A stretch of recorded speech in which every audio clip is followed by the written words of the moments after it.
Hello everyone. तो एक बार फिर से स्वागत है आपका अपने यूट्यूब चैनल विद्यापीठ ट्यूशन क्लासेस में। तो चलिए आज हम स्टार्ट करते हैं हमारा दूसरा लेक्चर एनएलएम का फ्री बॉडी डायग्राम के बारे में। और फ्री बॉडी डायग्राम पूरे लेक्चर में आगे यूज होंगे, इनके न्यूमेरिकल्स बहुत ज़्यादा आएंगे। फ्री बॉडी डायग्राम कैसे बनता है इनके बारे में हम कुछ पॉइंट बताएंगे। तो चलिए स्टार्ट करते हैं। आज हम क्या फ्री बॉडी डायग्राम, किसी भी ऑब्जेक्ट का फ्री बॉडी डायग्राम कैसे बनाना है और उन पर न्यूमेरिकल कैसे सोल्व करने हैं। तो चलिए देखते हैं आगे। तो चलिए स्टार्ट करते हैं आगे। हमारे पास क्या है, फ्री बॉडी डायग्राम पढ़ने हैं। तो हमारी पहली स्लाइड है ये कि फ्री बॉडी डायग्राम क्या होंगे, 3-4 पॉइंट है उनको जान लेते हैं क्या होता है, उसके बाद हम उनकी फ्री बॉडी डायग्राम बनाएंगे। पहला है कि body is shown as point mass. Body is shown as point mass की बॉडी को हम किसकी तरह शो करेंगे, कोई पॉइंट मास की तरह शो करेंगे। मतलब अगर कोई लार्ज भी बॉडी है ना, उसको हम क्या करेंगे, पॉइंट मास मान के चलेंगे। ये बात समझ में आ गई, पॉइंट मास की तरह मान के चलेंगे। सेकंड है weight of body always act downward.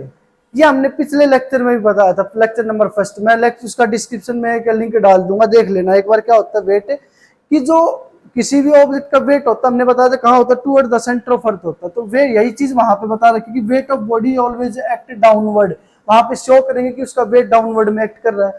तीसरा, for the force we should have a reference frame. ये बात समझ में नहीं आई होगी, किसी भी फोर्स को देखने के लिए हमें उसका रेफरेंस फ्रेम देखना जरूरी होता है। रेफरेंस फ्रेम का मतलब क्या होगा कि ऑब्जेक्ट को हम कहां से देख रहे हैं।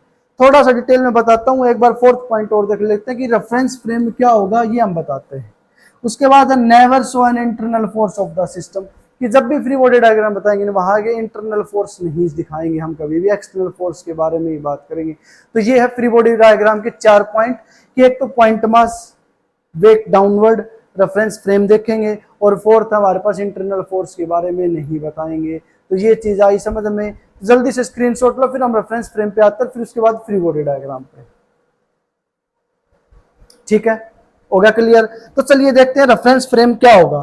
रेफरेंस फ्रेम हमारे पास जहां से हम किसी ऑब्जेक्ट को ऑब्जर्व करेंगे वो होगा द प्लेस, कि वो स्थान, the place from where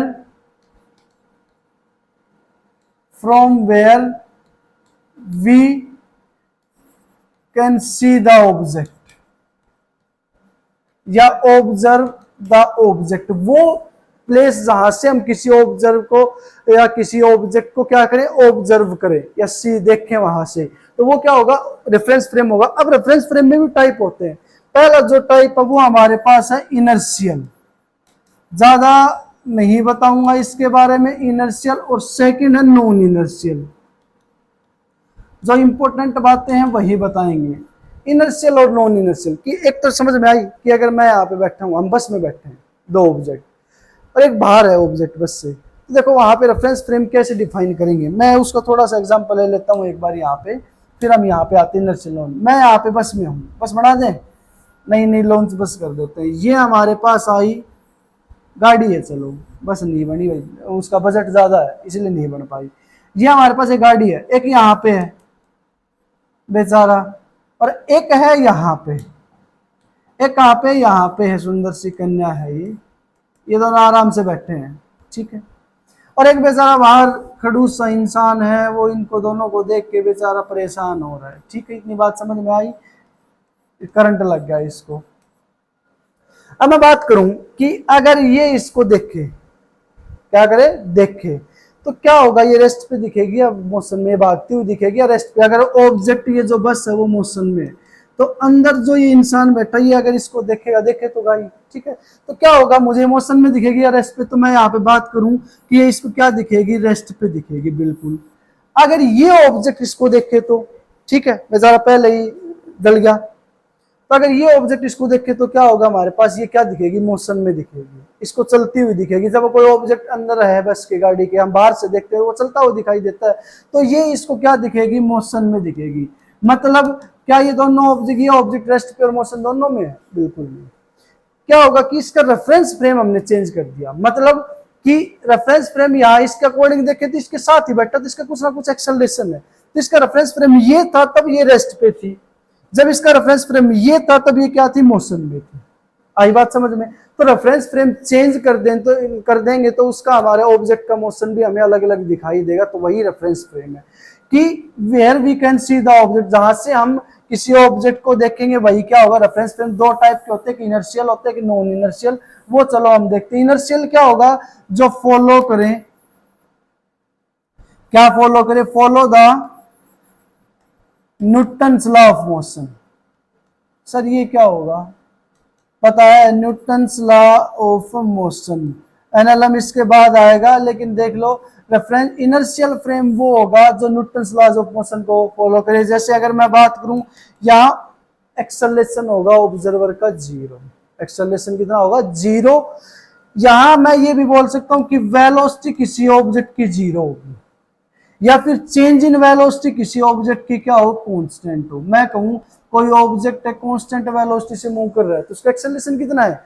acceleration हमने पढ़ रखा है कि v minus you upon T, kinematics में पढ़ेंगे। काइनेमेटिक्स क्या, हम अगला चैप्टर कौन सा लेके वो बताएंगे इसके बाद, कि काइनेमेटिक्स में क्या होगा, एक्सेलरेशन होगा change in velocity upon time. तो चेंज इन वेलोसिटी जो है वहां पे वेलोसिटी कांस्टेंट कर दी, तो इनिशियल भी वही फाइनल भी वही, तो एक्सेलरेशन कितना 0। तो वो इनर्शियल फ्रेम है कि न्यूटन्स लॉ ऑफ मोशन को फॉलो करे। नॉन इनर्शियल का जस्ट उल्टा है कि do not follow the Newton's law of motion. Acceleration यहाँ पे कितना था 0 था, यहाँ नॉट इक्वल टू 0, कि अगर कोई ऑब्जेक्ट मोशन में है और वो किसी ऑब्जेक्ट को देख रहा है, ऑब्जर्व कर रहा है, और उसका एक्सेलरेशन 0 नहीं है, ठीक है, उसका एक्सेलरेशन 0 नहीं, वो किसी ना किसी एक्सेलरेशन से मूव कर रहा है साथ साथ, तो वो नॉन इनर्शियल फ्रेम होगा। और इनर्शियल और नॉन इनर्शियल जब हम पढ़ेंगे तो वहां एक सूडो फोर्स की बात करेंगे, वो आएगा फ्रिक्शन में। ये बात समझ में आई, तो वो कहा आएगा फ्रिक्शन में, या इसके लास्ट में पढ़ेंगे। सूडो फोर्स का एक अलग से हम चैप्टर पार्ट लेके आएंगे, तो वहां पूरे सूडो फोर्स की हम जिक्र करेंगे, पूरा लेक्चर अलग अलग से लेके आएंगे।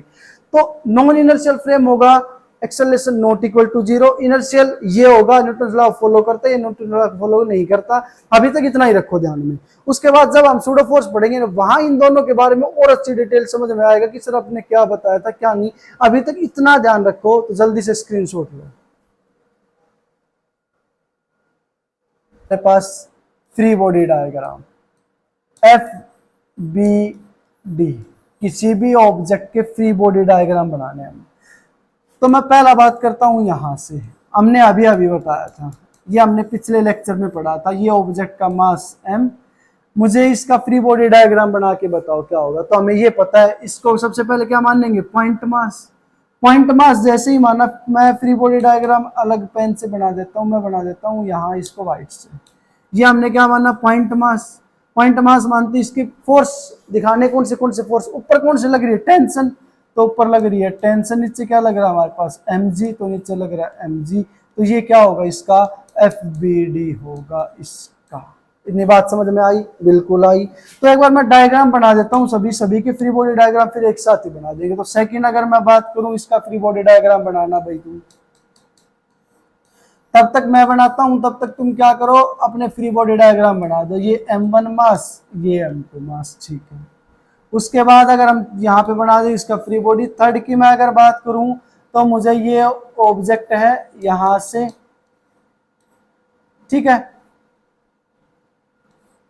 ये ऑब्जेक्ट है यहां से इस टाइप से, ये ऑब्जेक्ट इस टाइप से।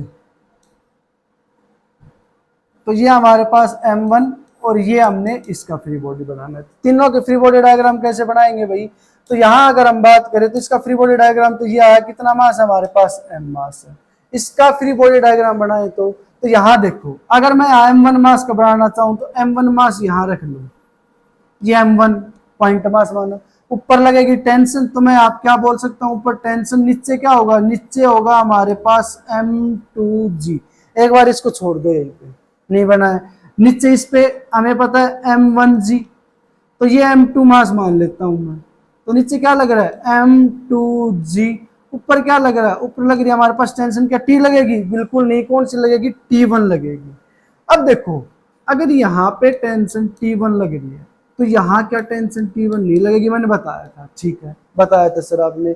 अगर ये नीचे m1 तो m2g, m1 है, चलो भाई ये m1 है और ये m2 m1g, ऊपर टेंशन t1, ठीक है।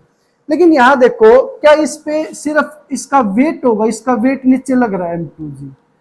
M2G हमने ये माना कि इसका वेट नीचे लग रहा है, क्या इस पे और कोई फोर्स नहीं लग रहा? बिल्कुल लग रहा है सर। इनर्शियल जब हमने ये पॉइंट ऑफ कांटेक्ट माना ये M2 मास है, तो नीचे हमने देखा कि टेंशन भी लग रही है, और कौन सी टेंशन? T1 टेंशन लग रही है। तो मैं ये भी बोलूंगा साथ में कि यहाँ पे एक टेंशन T1 और लग रही है इस ऑब्जेक्ट पे, और ऊपर टेंशन क्या लगेगी? ऊपर टेंशन अलग लगेगी, वो T2 मान लो चाहे T1 मान लो चाहे T2 मान लो। इतनी बात समझ में आई?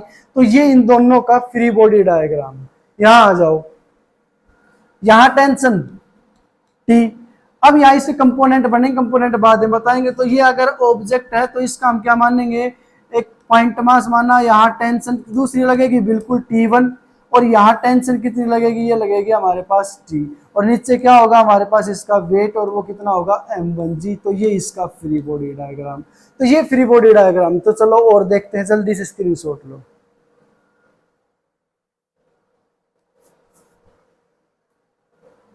तो चलो आगे देखते हैं।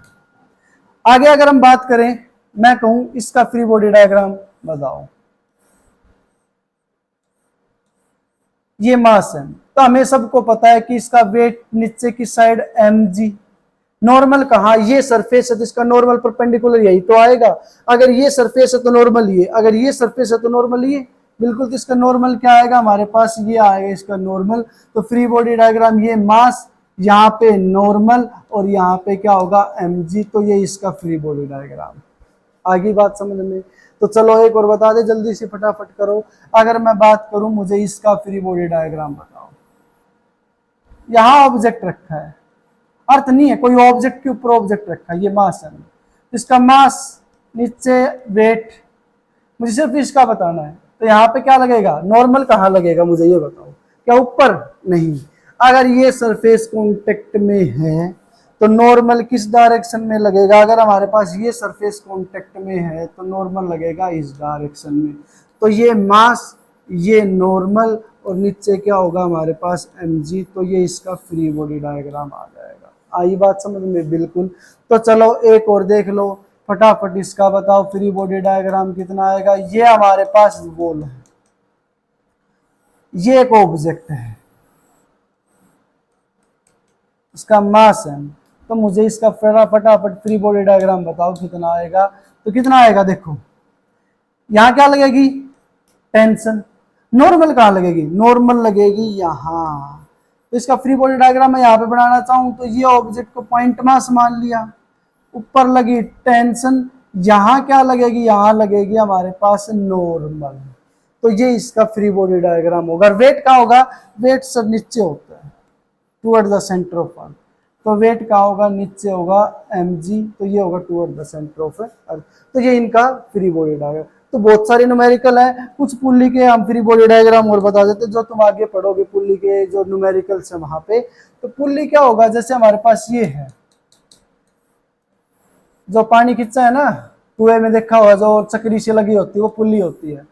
तो यहाँ ये अगर मास m1 है, ये मास m2 है, तो सर फ्री बॉडी डायग्राम बताओ।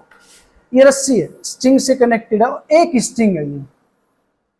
तो मैं ये बोल सकता हूं कि सर यहां तो लगेगी m1g, यहां लगेगा m2g। तो मैंने इतना बता दिया और तुम बता दो, ठीक है?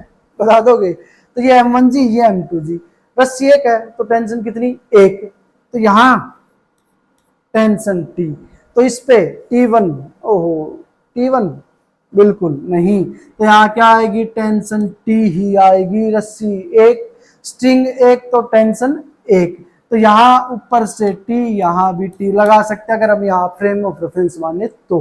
यहाँ टेंशन T, यहाँ टेंशन T, m1g m2g। तो फ्री बॉडी डायग्राम इसका बनाएं m1 का, तो नीचे m1g, ऊपर टेंशन। इसका बनाऊं तो इसका मैं नीचे m2g, ऊपर टेंशन T ही लगेगी। तो ये इनके फ्री बॉडी डायग्राम है।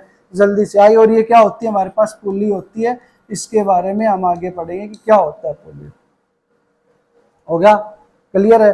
तो फ्री बॉडी डायग्राम बहुत बना चुके हैं।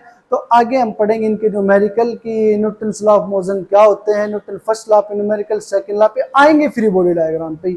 मोस्टली न्यूमेरिकल मैं इन्हीं पे करवाऊंगा। अगला जो लेक्चर आएगा एनएलएम का फर्स्ट, और उस पे न्यूमेरिकल्स आएंगे, ठीक है?